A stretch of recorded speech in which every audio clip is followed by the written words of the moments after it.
하나님의 은혜와 하나님의 위로가 여러분의 삶 속에 가득 채워지기를 주님의 이름으로 축원합니다.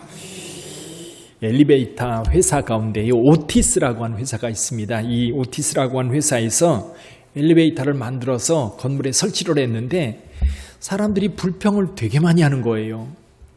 왜 이렇게 느리냐는 거지요.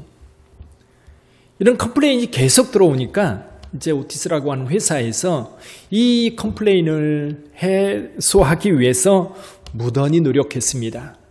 그래서 이 속도가 너무 느리다는 것 때문에 이 속도를 높이기 위해서 다각도로 노력을 많이 했던 겁니다. 그래서 노력해서 속도를 많이 높였어요. 근데 불평이 없어졌을까요? 계속될까요? 예, 없어졌으면 이런 얘기 안 하겠지요. 그렇죠? 계속된 겁니다. 아무리 해결을 하려고 해도 해결이 안 되는 거예요. 이구동성으로 다른 사람들마다 모두 불평을 하는데 너무 느리다는 겁니다. 고민하던 이 엘리베이터 회사에서 이 문제를 간단하게 해결했습니다. 방법이 뭐였을까요? 여러분 엘리베이터 딱 타면 어때요?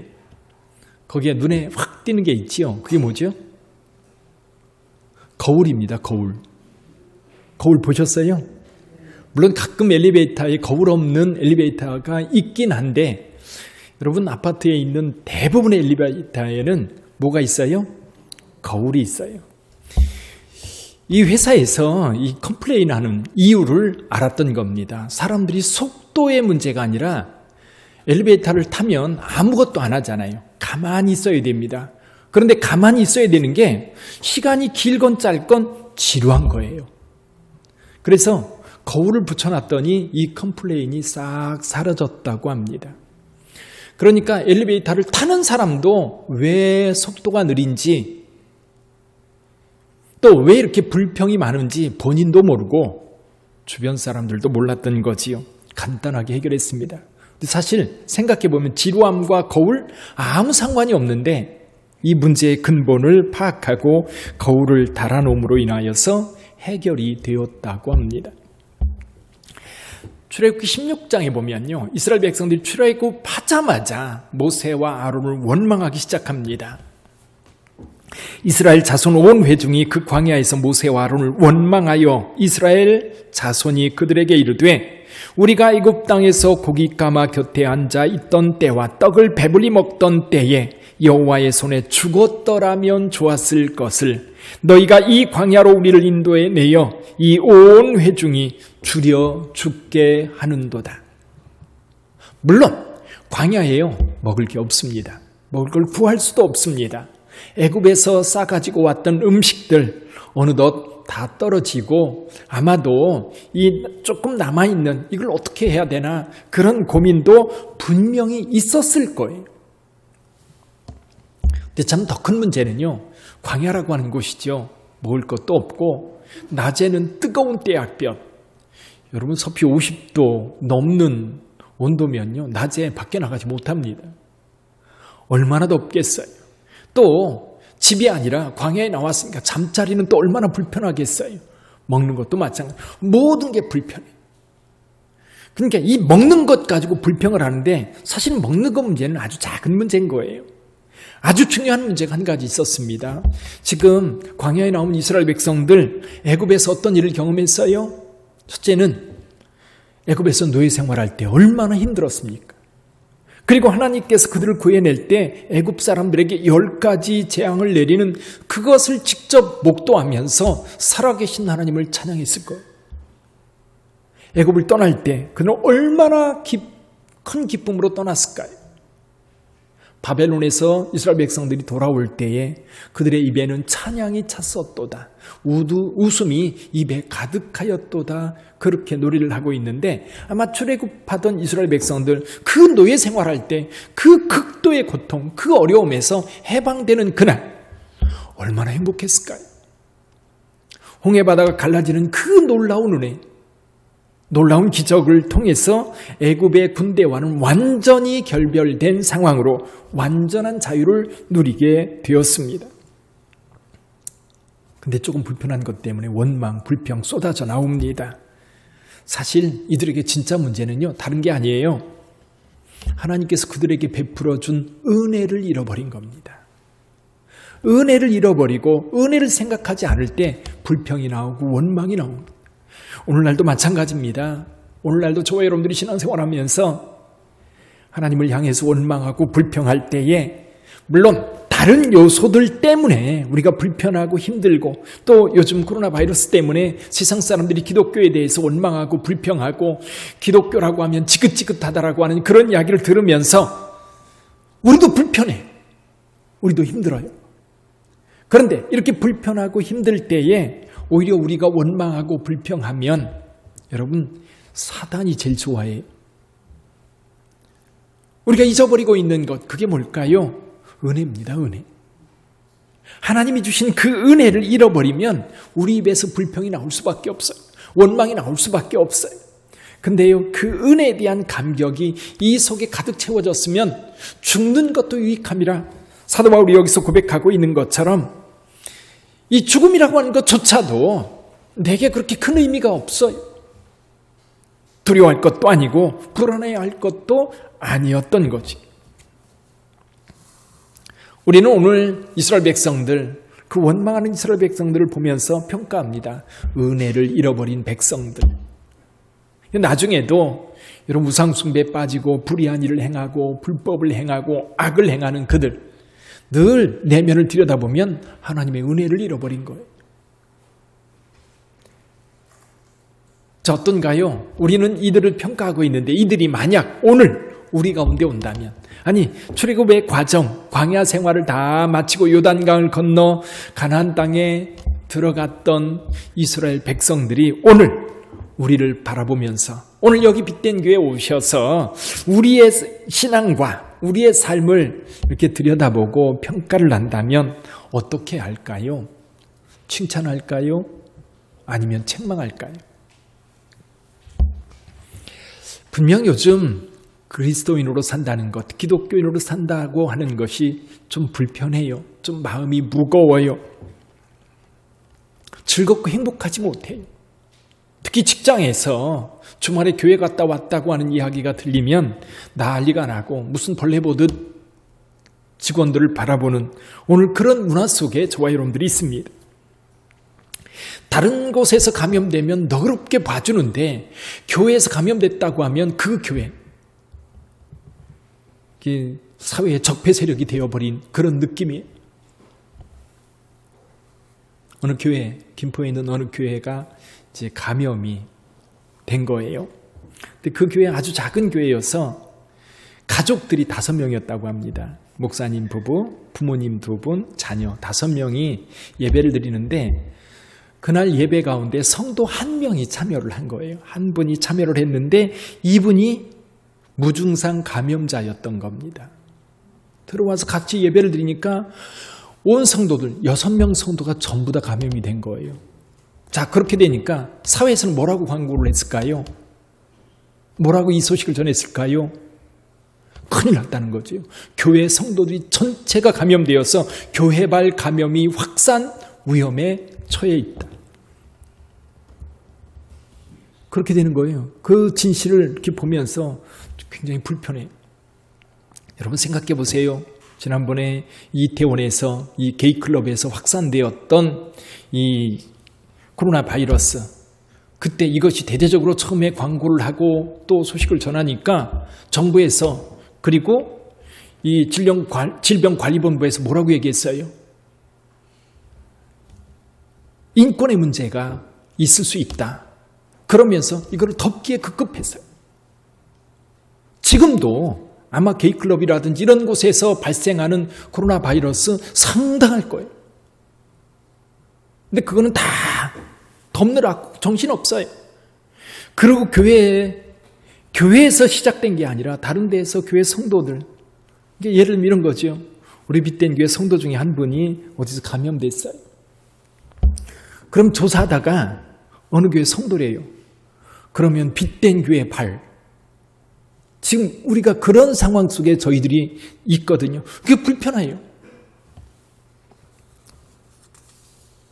그러다 보니까 이 지금 신앙생활하는 기독교인으로서 어떤 정체성이 흔들리고 또 믿음이 연약한 자들은 교회가 오히려 자기에게, 자기 삶에, 자기 직장 생활에 걸림이 되는 것처럼 느껴져서 가능하면 교회를 멀리하려고 그래요.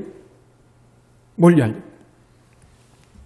그러한 때 오늘 여기 사도 바울이 저와 여러분들에게 주신 메시지에 귀를 기울여 보시기를 주님의 이름으로 축원합니다. 사도 바울은 지금 감옥에 갇혀 있어요. 내 자신이 감옥에 갇혀 있는 것에 대해서 전혀 두려워하거나 불안해하거나 불평하지 않습니다. 오히려 성도들에게 이렇게 말합니다. 복음에 합당하게 생활해라. 우리 여기 한번 읽어볼까요? 27절 한번 읽어봅니다. 27절 시작. 오직 너희는 그리스도의 복음에 합당하게 생활하라. 이는 내가 너희에게 가보나 떠나 있으나 너희가 한 마음으로 서서 한 뜻으로 복음의 신앙을 위하여 협력하는 것과 무슨 일에든지 대적하는 자들 때문에 두려워하지 아니하는 이 일을 듣고자 함이라. 핵심은 이거예요. 여러분, 복음에 합당하게 생활하라. 그리스도의 복음에 합당하게 생활하라. 자, 그리스도의 복음에 합당하게 생활한다는 건 뭘 얘기할까요? 자, 저와 여러분들은 예수를 믿어 하나님의 백성이 되었습니다. 천국 시민이 되었어요. 하나님의 백성이 되었다면 하나님의 백성답게 살아라. 천국 시민이 되었다면 천국 시민답게 살아라. 그 얘기예요.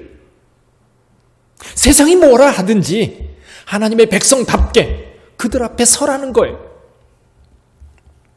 그래서 사도 바울은 이 천국 시민 또 복음에 합당한 삶 그리고 하나님의 백성으로서 예수를 믿어 하나님의 자녀된 성도로서 사는 것, 복음에 합당하게 사는 삶이라고 하는 것을 만들어내기 위해서 그 전에 갖춰야 될 것이 있어요. 그게 뭐냐면 여기 21절에서 말씀하고 있는 겁니다. 이는 내게 사는 것이 그리스도니 죽는 것도 유익함이라. 여기 이렇게 말씀합니다. 이는 내게 사는 것이 그리스도니. 지금 사도 바울은 자신은 없고 예수께서 내 안에 사신다는 거예요. 그래서 갈라디아서 2장 20절에서 뭐라고 말씀하십니까? 내가 그리스도와 함께 십자가에 못 박혔나니 그런즉 이제는 내가 산 것이 아니요 내 안에 그리스도께서 사신 것이라. 이제 내가 육체 가운데 사는 것은 나를 사랑하사 나를 위하여 자기 자신을 버리신 하나님의 아들을 믿는 믿음 안에서 사는 것이라. 이것이 기독교인들의 삶 속에 배두락에 이걸 지탱하고 있는 반석에 예수께서 나를 위하여 십자가를 지셨고 나를 위하여 죽으셨고 예수님께서 부활하심으로 말미암아 우리에게 영생의 복을 주셨는데 그 은혜 가운데 살아가는 것, 그 은혜가 사도 바울에게는 꽉 채워져 있어서 지금 내가 감옥에 갇혀 있든지 지금 내가 죽음을 당하든지 내가 어떤 고통을 당하든지 그건 별 문제가 아닌 거예요. 그것 때문에 불평하고 원망하지 않아요. 힘들다고 짜증내지 않아요. 왜냐하면 은혜가 더 크니까. 그래서 은혜의 총량이요, 은혜가 우리의 삶을 지배하고 있으면, 은혜가 크면 세상 모든 것을 이 은혜 안에서 녹여낼 수 있어요. 근데 이 은혜를 잃어버리거나 이 은혜가 작아지거나 이 은혜를 고갈시켜버리면 그 다음부터요 원망이 터져나오고 불평이 터져나오고 하나님을 외면하게 되고 기독교 신앙이 무거운 짐이 되어버리는 그런 상황이 됩니다. 우선 여러분, 사도 바울이 복음에 합당한 삶을 살라고 말씀하고 있는데 이것부터 살펴보지요. 자, 어떤 삶이 복음에 합당한 삶일까? 바울은 여기 세 가지 정도 말씀하고 있는데요. 첫 번째로 말씀하는 것이 뭐냐면 너희가 한 마음으로 서다. 한 마음으로 서라. 선다는 얘기가 뭘까요? 여기 스테케테라고 하는 헬라어를 쓰고 있는데 이 서다라는 말은 그 자리를 굳건하게 지키라. 그 자리를 굳건하게 지키라. 성도의 자리가 있습니다. 그 자리 지키라는 거예요. 여러분의 자리는 어디입니까? 여러분이 서 있어야 할 자리는 어디예요?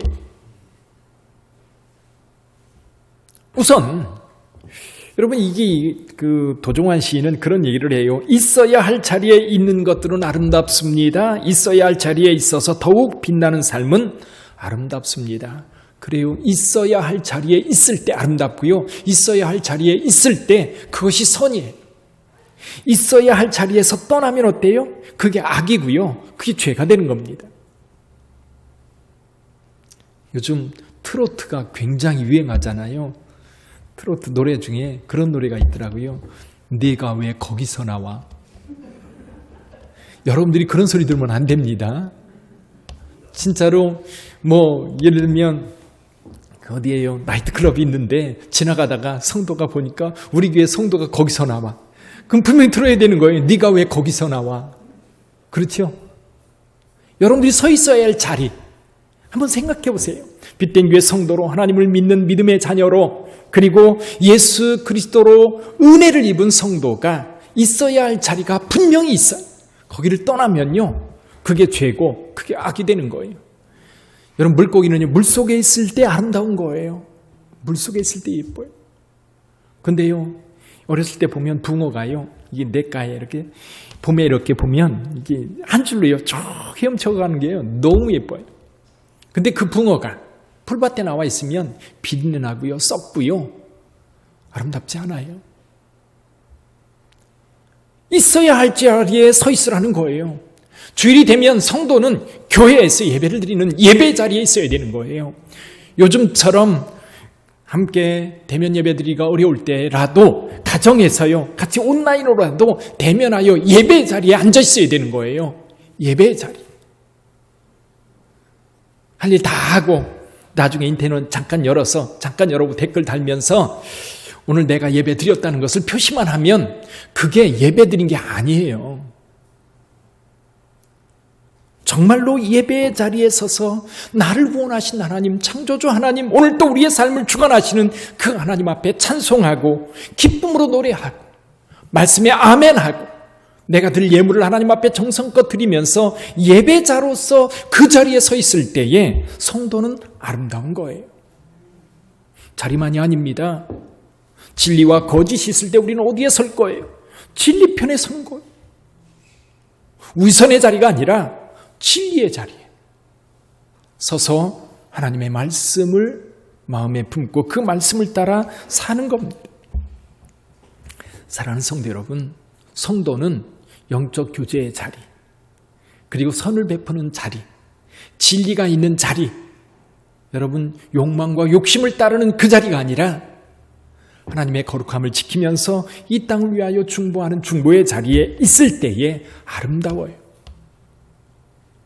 그런데 여기서 홀로 서는 게 아니라요. 같이 서라는 거예요. 성도들이 함께 서라는 거예요. 홀로 서면 여러분 무너지기 쉽습니다. 같이 연합해야 되고요. 같이 마음을 합해야 돼요. 그래서 삼겹줄은 끊어지지 않는다. 쉽게 끊어지지 않아. 사자들이요. 임팔라를 공격할 때 가만히 보면 임팔라는 떼를 지어 다니거든요. 그럼 사자들이 한꺼번에 그 임팔라 떼로 뛰어들지 않아요. 괜히 뛰어들었다가요. 뒷팔질에 한번 턱 채이면 턱이 다 부서진대요. 그러니까 이리 몰고 저리 몰다 보면 이 무리에서 떨어져 나오는 그 임팔라가 있어요. 그럼 그거는 죽는 거예요. 사자밥이 되는 거예요. 여러분 교회 공동체도 마찬가지입니다. 그리스도인 공동체, 이 공동체 안에서 서로 의지하고 서로 힘을 합하여서 진리 가운데 서 있을 때에 여러분 흔들림 없이 건강하게 서 있을 수 있는 거예요. 사랑하는 성도 여러분, 한 마음이 되어서 성도들이 서 있어야 할 자리에 굳건하게 서 있는 여러분 되시기를 주님의 이름으로 축원합니다. 또 한 가지 뭐라고 말씀하고 있습니까? 한 뜻으로 복음신앙을 위해 협력하라는 거예요. 복음신앙을 위해서 협력해라. 이 복음을 위해 하나가 되어서 싸우라는 얘기입니다. 자리를 지킬 뿐만 아니라 좀 더 적극적으로 비진리, 거짓 진리, 악의 세력을 위해서 싸우라는 겁니다.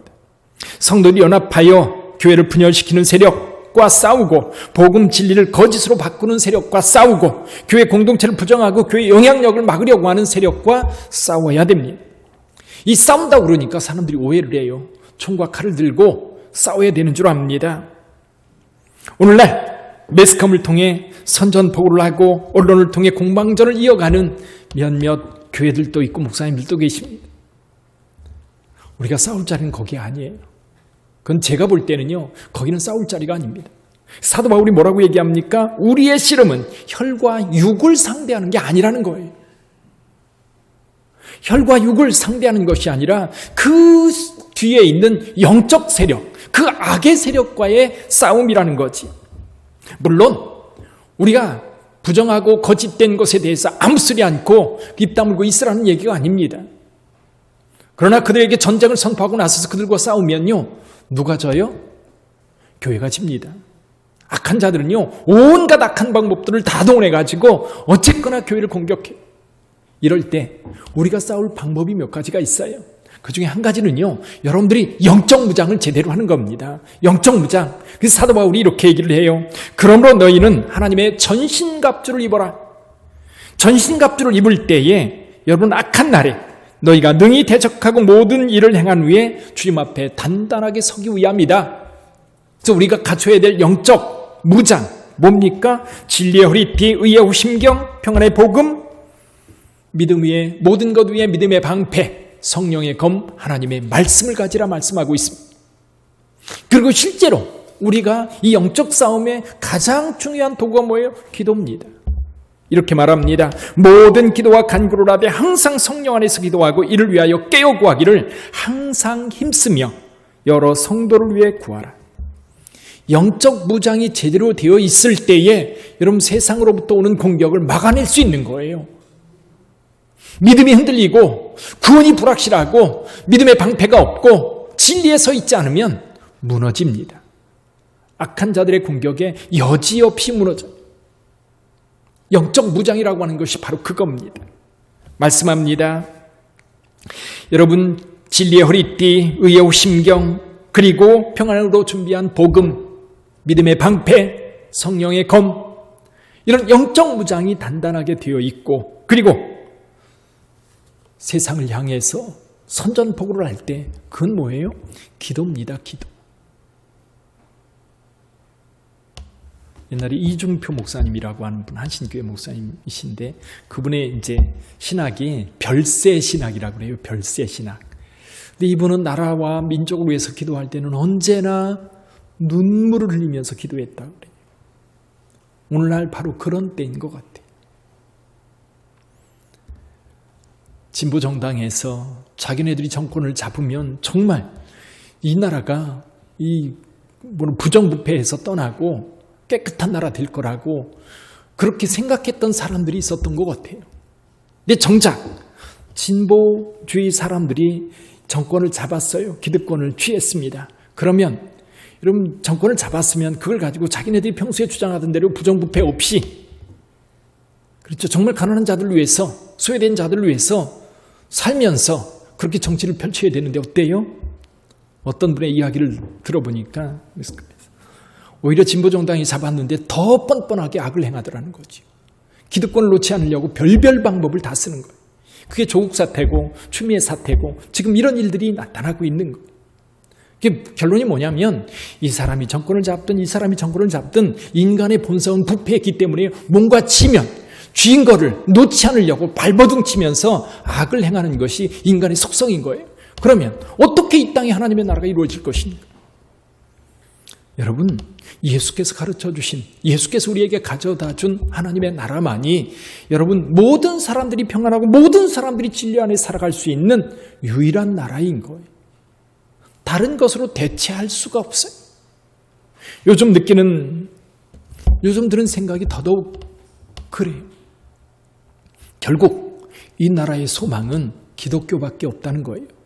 세상 사람들이 뭐라 하든 예수님의 가르침을 따라가는 그들 때문에 이 나라가 살고요. 그들로 인하여서 이 땅이 거룩한 나라가 될 수 있는 겁니다.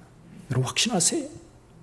여러분 세상이 좀 교회에 대해서 비난한다고 조롱한다고 그리고 세상을 공격한다고 언론을 통해서 기독교를 적폐 세력으로 주장한다고 여러분 주눅들지 마세요. 주눅들 게 아니에요. 정말로 이 사회를 개혁하고 이 사회를 새롭게 만들고 이 사회가 살만한 사회로 만들 수 있는 것은 여러분 기독교 가치예요. 지금까지도 한국 사회가 일제시대를 거쳐서 6.25 전쟁 또 군사정권, 민주화 여러 가지 우여곡절을 통해서 여기까지 올 수 있었던 것도요, 그 밑바탕에 기독교적 가치가 분명하기 때문에 오늘날 이 나라가 여기까지 오게 된 거예요. 그 가치를 버렸다면, 그래서 오죽했으면, 여러분 성교한대 교수 그런 책을 썼잖아요. 공자가 죽어야 나라가 산다. 그래요.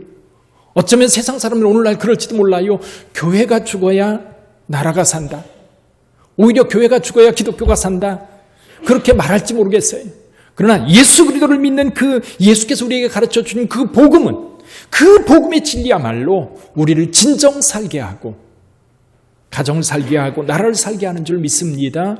이것을 위해서 함께 협력하라는 거예요. 나가서 마이크 잡고 적폐 세력이니 또 싸워야 될 대상이 청와대에 누구니 그런 얘기하지 말고, 오히려 저와 여러분들이 복음 안에 분명하게 서서 진리를 교회 안에서든 여러분 세상 사람들에게 삶으로 보여줄 때 이 땅은 변화되는 거예요. 세 번째 말씀합니다. 대적자들을 두려워하지 말고 담대하게 복음의 진리를 선포하라. 요즘에 새벽기도에 에레미야서를 읽잖아요. 에레미야를 읽으면서 요즘 우리 사회의 그리스도인들의 모습, 진리 안에 서 있는 사람들의 모습 많이 생각하게 해요. 에레미야는 오직 하나님의 말씀을 전합니다. 일관성 있게 전해요. 여기 가서 이렇게 전하고 저기 가서 저렇게 전하지 않아요. 왕에게, 그리고 고관들에게, 백성들에게, 모든 사람들에게 똑같이 하나님의 말씀을 선포합니다. 그것 때문에 죽을 위기도 수없이 겪어요. 그것 때문에 정말 힘들게 살아요. 그러나 포기하지 않습니다. 물론 그 시대 사람들은 하나님의 말씀, 에레미야의 말을 듣지 않아서 결국 망합니다. 근데 그때 전했던 그 메시지는 오늘 우리에게까지 여전히 울려요. 몇 년 전입니까? 2600년 전이에요. 그때 전한 하나님의 말씀 여전히 살아서 오늘 우리에게도 영향을 주고 있는 거예요. 이게 진리예요. 이게 진리. 그리고 진리편에 서라는 얘기가 그거예요. 오늘날 기독교인들, 저는 그렇습니다. 여러분들에게 빛된 교회 성도로, 하나님을 믿는 믿음의 자녀로, 하나님의 백성으로 어디를 가든지 두려워하지 마라. 근데 왜 두려워합니까? 왜 불안합니까? 왜 예배 자리에 나오기가 꺼려집니까? 왜 사람들에게 내가 크리스찬이라고 말하는 게 두려워집니까? 그냥 은근슬쩍 덮고 넘어가려고 하는 이유가 뭡니까? 결국은 그래요. 결국은 하나님의 은혜에 대한 우리의 생각이나 반응이거든요. 주님께서 저와 여러분들에게 벌어진 그 은혜를 곰곰이 묵상하고 곰곰이 생각해 보면, 은혜 때문에 살고 은혜 때문에 내가 여기 있는데, 그 은혜 때문에 나의 나된 것은 주의 은혜 때문인데, 이것을 잃어버리고 이것을 놓으면 결국 불안한 거예요. 불평, 원망이 나오는 거예요. 사랑하는 성도 여러분, 하나님의 은혜는요, 이 복음에 합당한 삶을 살게 하는 줄 믿습니다. 하나님의 은혜는요, 모든 불편함을 이기게 합니다. 하나님의 은혜는요, 모든 박해를 극복하게 합니다. 모든 은혜는요, 하나님께서 주시는 그 은혜들은 이런 불편한 세계에서 성도들이 당당하게 살아갈 수 있도록 힘을 주시는 줄 믿습니다.